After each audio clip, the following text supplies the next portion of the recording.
Hello guys, welcome to my channel. I hope everything is okay in your life. This video series has been prepared for general features of the classes in BDO to be conveyed to you by the Classmasters in appropriate way. The information contained in this video is limited and will not be a detailed guide. In the content you will meet, there will be an interview about the structure of the class in general. If you have friends around you who have questions about this class, they will probably be able to find general answers. The purpose of interview is to convey the class to you in a short and fun way. First, you will watch official trailer of the class, then we will start chatting with our guests. During the chat, I will add as many images as possible and try to provide you with a better information transfer. I hope you enjoy these contents. All these and similar classes will be completed and published in time. If you do not want to miss the moment when they are published, do not forget to subscribe to the channel and activate the notification button. Enjoy watching.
Well, hello. Welcome. Today, our interview with Jaycoon as Witch. Welcome, Jaycoon. How are you? Hi, I'm doing well. Thanks for asking. May I call you Jay? Sure, no problem.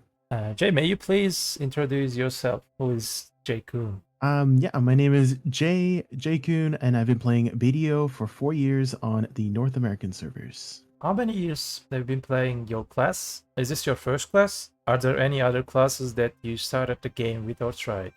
Witch is actually my very first class, and I've been playing her since I started playing the game. As for other classes I've tried Shy, have her as a tag, and I only really use her for Olin's Valley grinding and Node Wars. We will talk about Witch. Is Witch one of the first classes in the game? I think so, yeah. I think it was one of the first classes introduced along with Wizard. We watch in the trailer part, there is also Wizard. Are they same, like siblings? Their pre-awakening kit is identical, and that's how it first released. But when they each got their awakening, they got their unique spells, Wizard focusing on fire and water magic, and Witch focusing on earth and lightning magic. Okay. Do you think your class is newbie friendly? How would you rate your class out of 10 in terms of difficulty in PvE and also PvP? Yeah, I think Witch is one of the best classes to start the game with, due to how easy it is to learn. In terms of difficulty of playing Witch, I would probably rate her a 2 out of 10 for PvE difficulty. She's very easy to pick up, and about an 8 out of 10 for PvP difficulty, since she has a very rough time dealing with 1v1 situations. So, do you prefer Awakening or Succession right now? I prefer Awakening over Succession, definitely due to how much more comfortable it is to play compared to Succession. In both situation, PvE and PvP? Yeah, for sure. I think Succession is a lot more agile and mobile, and my reaction time is just not as fast. So I always prefer the slower play style for PvE and PvP. Okay, we talk about Wizard and Witch. They are similar in Private Kit, almost same when they released in the first time. But after Succession, there are differences between them. May you please explain what is the difference? Sure. So for Succession, Wizard, and Witch, they have different Rabam skills or skill enhancement skills. For Witch, she gets a spell called Lightning Arrows, and for Wizard, it's Lightning Spear. And then for their mechanics, they have a mobility difference in terms of their teleport and magical evasion, where Wizard has a split teleport, meaning their teleport can be casted in independent cooldowns, whereas Witch, she's forced to, use the second teleport after the first, but she does have an improved magical evasion, which makes her sort of disappear kind of like a teleport on a lower cooldown, as well as have super armor to it as well. And one more additional thing Witch can do is that her multiple magic arrow mechanic is also very unique. She can infuse her spell with the elements of the previous spell casted. So, for example, when she casts a fireball, if you followed it up with a multiple magic arrows, it will be a fire version of it. Same with ice, same with earth, and same with lightning. And they each add extra stuff, extra additional mechanics to it, like a down smash, additional damage, additional hits, etc., etc. So those are the differences between the two. For Awakening, what are the differences between them? For Awakening, yeah, so Lightning and Earth is what Awakening Witch focuses on, and Wizard focuses on fire and water spells. For Witch, she has a lot more forward guard spells over Wizard, whereas Wizard has more super armor spells, and I think it's a lot faster paced. Wizard also has a grab, whereas Witch has a Q block, but other than that, I think those are the only differences. I guess So we key can input say, differences as well. yeah, we can say Wizard is aggressive, Witch is defensive. Yes, definitely. That's like the perfect way to describe it. So let's talk about PvE. May you please give us a bit information Awakening PvE for early game? Yeah, so for early game, I think Awakening really struggles with moving from pack to pack, since you're usually one-shotting mobs in the early game, so your limiting factor is mobility. I know that you have teleport, but the cooldown problem limiting your ability, isn't it? Yeah, usually the best way after you use teleport is to put away your weapons and start running. That's kind of like the best way to go from point A to point B, so. Thank the gods, there is an animation cancel, the C swap thing. You can just put away your awakening. Yes, I remember that from Wizard. I played a bit. You can instantly put away your weapons in Awakening, which is really nice. So what about mid-game spots like Sacraeus, Tarzan, Bloody Monastery, Orbs, and etc. These kind of Tonewood forms also.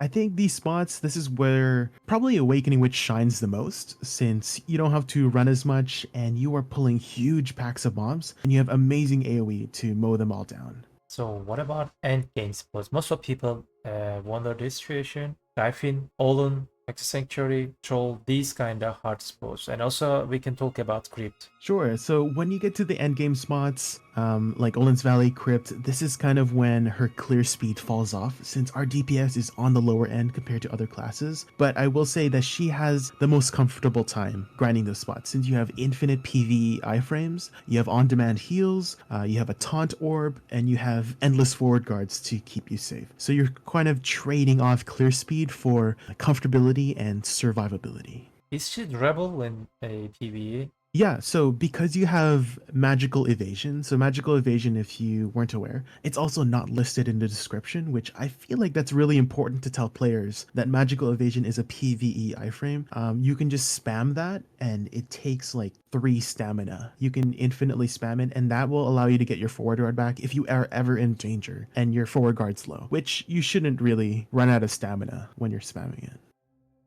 So let's talk about Awakening PvP. Can you please talk about a bit? Yeah, sure. So as for PvP, I think her 1v1 potential compared to actual duelist 1v1 classes is probably one of the worst. If you are ever in like a 1vx situation, probably the best option is to run away to your teammates so you're not in 1vx, right? You want to even the playing field. I don't have much experience in arenas and small scales since I don't usually participate in that content, but I imagine she will always really struggle against most grab classes and be focused down. So we can say Witch and Wizard similar. They are perfect Node and Siege war classes for PvP. Yeah, I mean, for large scale, at least from everything I've heard from shot callers, they're always yelling for like PA and heals. So they're always sought after for that. They also have long range. And I think in large scale, having long range is such a big advantage. So, Definitely. yeah, guilds will always still want to bring you, even if you are the worst wizard or witch in the world, you can still press PA and you can still press heal for the guild. So. Yeah, they mostly just want PA, heal, use your meteor, and use your blizzard. That's enough. Yeah, pretty And much. if you have just a bit more talent to use your rabams or something, fireball, Yeah. these kind of stuff, skills, Mhm. that's enough. You don't That's need to be extra. that much. Yeah, that's extra. Actually. Extra. Definitely extra. So let's talk about Succession. What about Succession PvE? Let's first we will talk early, mid game, and end game. Sure. I mean, it's very similar situation to Awakening in terms of clear speed for early, mid, and late game. So honestly, you're only really picking between the two for different playstyles. Awakening being the slower playstyle and Succession being the faster playstyle. I would also add that Succession has a lot less protection than Awakening, but you do make it up for a higher mobility and agility. What about Succession PvP? I think Succession is slightly better in large scale. What do you think about it? Yeah, definitely. For PvP in Succession, she has longer range spells than Awakening and has much better mobility to deal with 1v1 situations and small scale situations. You are still disadvantaged to most classes, especially if they have a grab. And yeah, large scale, though, is when Succession probably shines the most. And it seems like being range, again, is such a big advantage in Node Wars and Sieges. And on top of that, you can still provide heals and utility like Awakening. You know what I like Succession, why I like this class in PvP. I don't know how you call that, but when you cast an ability, you holding it, for example, Meteor, after a movement skill, you can still cast it. You can still keep it. That's why I like this class. Oh yeah, the spell storage mechanic. So it was Yeah. definitely a lot easier and more unique before they changed it pre-reboot. If you didn't know, you can actually store it with the teleport. So you can cast your meteor, you can teleport and then evade and then recast the meteor, but they removed that mechanic, which I thought Really? sucks because yeah, it used to be super cool that you could store your meteor after a teleport, but then they changed it so it can't do that anymore. So now you can only do it with evasion. So yeah, I feel like that was such Why? a wasted Probably opportunity. Yeah. solo? Yeah. But it's still very niche. Very niche. I think I would only ever use it to reposition with Meteor. But if I could store it with teleport again, I would definitely change that back. We talk about which. Let's talk about a bit game itself. What do you think about BDO's current situation from past to now? I think the current state of BDO is probably the best it's ever been for PvE and life skilling. As for PvP though, I do think the node wars and sieges have fallen off in terms of the main attraction to playing BDO. But definitely Arena of Solaire has been a good addition to adding more competitive PvP options for the game other than Definitely. Red Battlefield. But yeah, I do think the main attraction for BDO now is the PvE and life skilling rather than the PvP that it used to advertise for. So I can say Arena of Solar is one of the best events, one of the best content for last 7 years, I can say. But there are some bugs and these things problems, especially in Arena of Solar, that Marine server. If they solve that problem, I can say that will be one of the biggest event in the game, and it will remain forever. So Yeah, definitely. if you have a chance to add a new feature to BDO or change something, what would it be? So in the game, there's actually a costume called the Nuverakat costume, which you can get from Bloodstorm Nuver. And I Uh-huh. was wondering if they could also add that for the Nightmare versions of Zarka, for Stormbringer Karanda, for Thundercloud Kudum. I think those would be really cool additions and encourage players to actually go out and kill those bosses. I know that for Thundercloud Kudum, nobody really goes and kills Thundercloud Kudum, and I think that would really help out with the boss situation for them. I should add this. You talk about Thundercloud Kutum. Thundercloud Kutum is one of the highest drop rates boss in the game. They announced it maybe a years ago. They always buffing that mob, increasing the drop rates of Kutum bugs and other things. Still no one attend. What do you think about this that content of the game? It would definitely help a lot if they improve the loot. That would probably help with killing the bosses. I think they're more so focused on the PvP stuff right now, so I'm not too sure. I'm not too sure how they can help out. Maybe if they add like boss seals or something, and you can exchange them for extra materials and loot, and fail stacks or something like that. Anything to help out with encouraging players to run over to the bosses, or maybe a way to teleport. Teleport. Yeah. Maybe you click a button and you teleport over to the boss, and that would help with encouraging players to kill them. You talk about crystal presets. We have already this game right now. I don't know, Solar, we are using that. Did you ever experience that? Yeah. You can choose them in a menu and choose your like boss gear setups. Yeah, I feel like something similar to that for the world, the rest of the BDO world would be really nice. Okay, we whine enough, I think. Yeah. Yeah. Okay, so what are your advices for newbie, tourney players, or whoever wants reroll to this class? For new and returning players, for just BDO in general, or for the For class for this class, for which? BDO in general, according to your experience, what are your advices to Okay. them? Okay, so for BDO in general, definitely start your Jatina quest lines for the guaranteed pen accessories and armors. That will probably be their biggest jump in progression for you. I also highly recommend checking out this BDO update history page, which Mhm. outlines pretty much every major update that they've added to the game, so you guys can read up and catch up. Setting up your UI so you can clearly see all your cooldowns, and all of your Uh-huh. utility spells, etc., on an easy to track thing on your screen. I think that would be very, very helpful for players learning Witch and getting into Witch. Even me, like as a very experienced Witch of 4 years, I still really heavily rely on the cooldown tracker to make Uh-huh. precise decisions on when and where to use this or that spell in this or that position. We are coming towards the end of the interview. And is there anything you would like to add at the end of the interview? Anything else to add?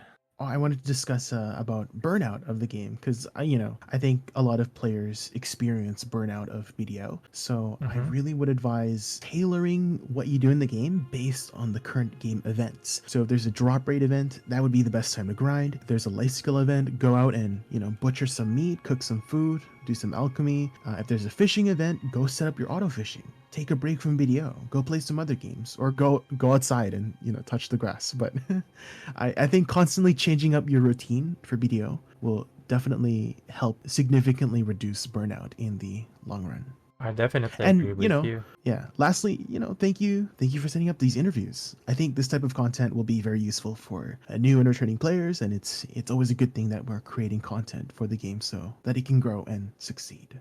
Jaycoon has very good Twitch channel, YouTube channel. Are you streaming regularly in these days? Yeah, I guess to add a plug-in, I stream Monday, Tuesdays, Wednesdays, and Fridays from Uh-huh. 8 a.m. to 4 p.m. PST, Pacific Standard Time. And I have a YouTube channel. Like and subscribe.